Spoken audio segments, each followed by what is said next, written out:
It's Showtime number 1 sa buong Pilipinas, Magpasikat 2023, magsisimula na.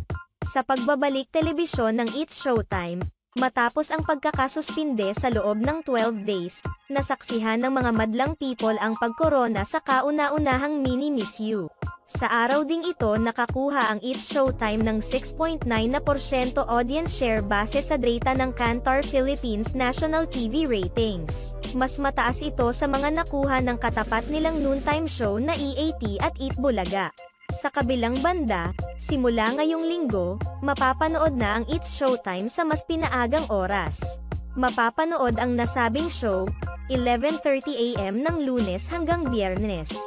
Habang mananatili naman ito sa alas 12 NN tuwing Sabado.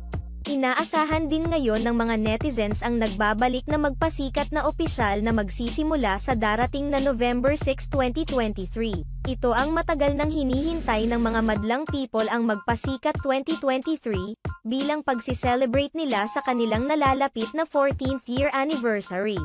Inaabangan din ngayon ng mga madlang people kung sino-sino ang magkakasama sa grupo at magpapamalas ng kanilang mga talento araw-araw.